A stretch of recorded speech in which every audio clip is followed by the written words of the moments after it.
un petit peu parce qu'il y a du bruit et on va être susceptible de bouger parce qu'il y a un enterrement dans Saint-Trophime.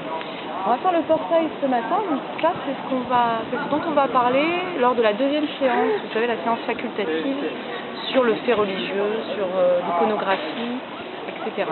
Donc le portail il est assez vaste, il peut être assez compliqué, mais on a des clés en fait, hein. On ne va pas évidemment tout faire, on va parler de l'essentiel.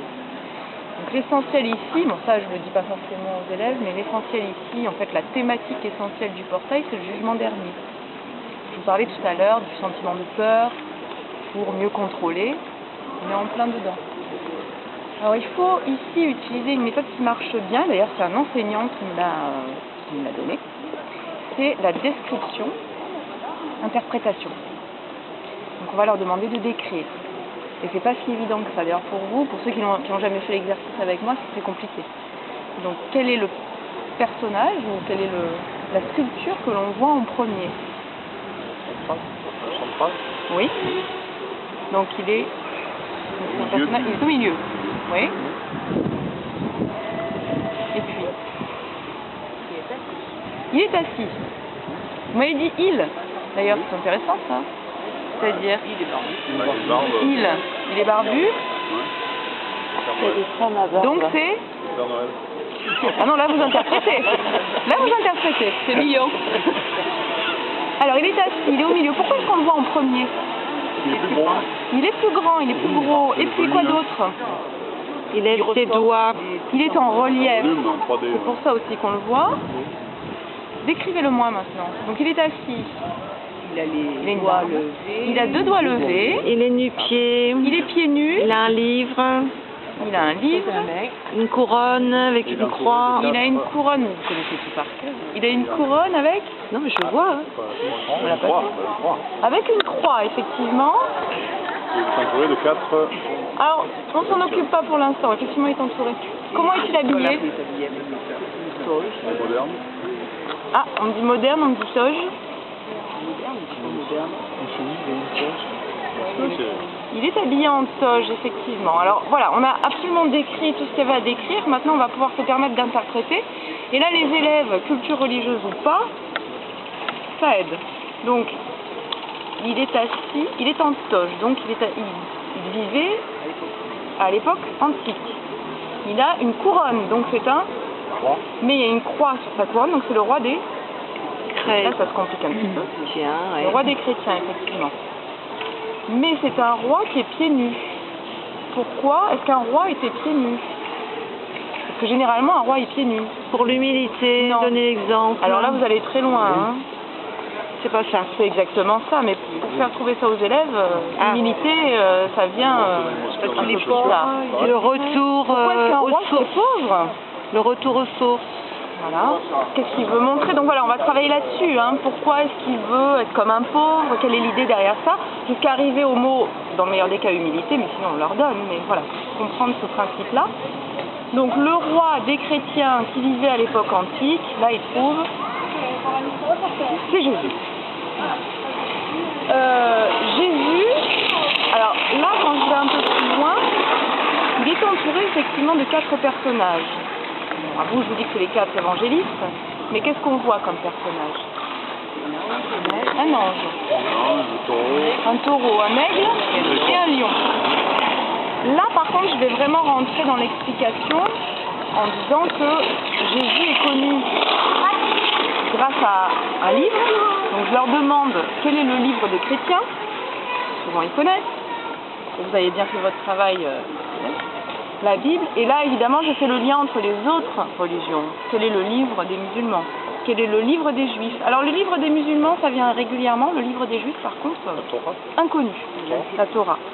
Absolument inconnu. Alors vraiment je n'ai que très rarement des retours par rapport à la religion juive. Il y a une méconnaissance totale. Donc la Torah, et là je leur explique que les chrétiens ont un livre qui s'appelle la Bible, qui est formé de 2 livres. L'Ancien Testament qui raconte avant Jésus-Christ, voilà, de la création de la terre jusqu'à Moïse, et le Nouveau Testament qui parle de Jésus.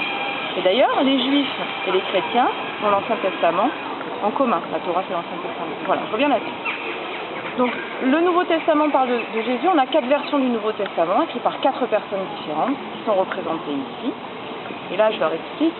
Là, je peux difficilement, enfin, sauf quand j'ai l'école Saint-Vincent, par exemple, mais là, je leur explique, mais on a 4 personnages qui vont être représentés à chaque fois sous ces formes-là. Saint Matthieu est représenté comme l'ange parce qu'il parle de la famille de Jésus, donc des hommes. Saint Marc est représenté comme un lion parce qu'il parle de Jésus dans le désert, et le lion est un animal du désert. Saint Luc est le taureau parce que Dieu, en sacrifiant son fils, le rapprochement entre le taureau qui est un animal de sacrifice antique et le sacrifice de son fils. Et enfin Jean qui est représenté comme un aigle et qui parle de l'élévation de Jésus au paradis, et l'aigle est dans les airs. Bon, une fois qu'on a fait cette explication, tout le jeu évidemment de se rappeler qui est qui. Là, on va faire répéter plusieurs fois Saint Jean, Saint Marc, etc. et pourquoi. Et évidemment, ça sera l'objet du quiz à la fin aussi. Au-dessus de Jésus et les 4 évangélistes, vous avez des demi-cercles. Qu'est-ce que vous avez dans ces demi-cercles? Des anges. Des anges. Comment est-ce qu'ils sont représentés? Décrivez-les-moi. Ils sont pas même pied. Le bus. Ouais. Mais comment? Est-ce qu'ils font un geste en particulier? Qu'est-ce que vous voyez? Ils sont tristes, non? Il y en a qui sont tristes. Je vous rappelle, décrivez-moi leur gestuelle. Ah, montrez-moi. Ah oui. Non, vous, montrez-moi. À droite, comme ça. Voilà, comme ça. Voilà, ils sont comme ça. Alors ça, c'est un signe de prière. C'est l'ancien geste de prière. D'ailleurs, geste de prière des chrétiens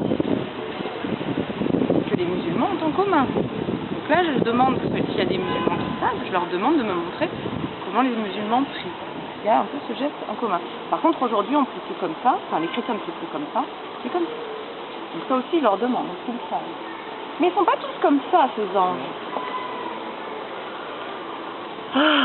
Là, il y a 3 musiciens. Alors, ils jouent du saxophone, de la batterie. Ils jouent de quoi?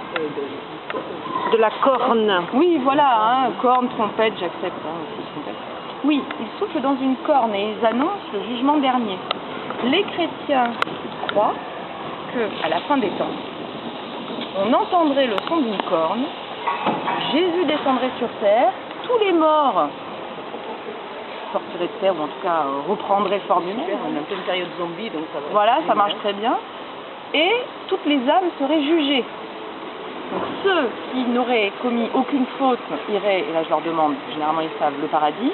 Et ceux qui auraient commis des fautes abominables iraient en enfer. Et vous avez la représentation. Alors ceux qui vont au paradis s'appellent les élus, ceux qui vont en enfer s'appellent les damnés, parce que vous voyez la représentation des damnés et des élus.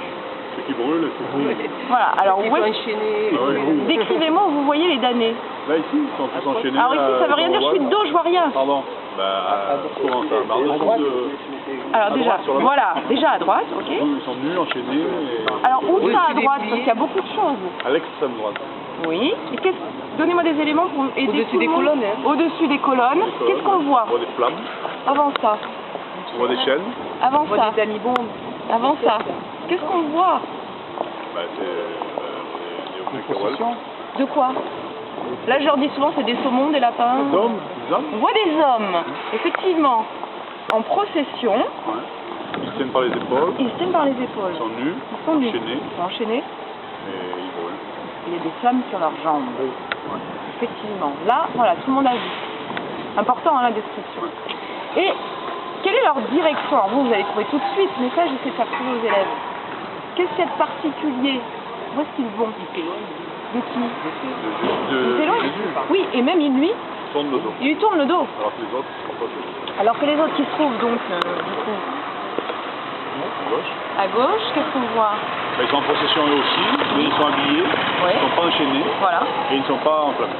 Ils sont pas enflammés et ils vont vers. Et il y a des femmes. Et il y a des femmes, merci, merci de relever. Ouais, parce qu'ils voulaient pas les faire, c'est pour ça. Ah, peut-être, mais non, c'est pas pour ça.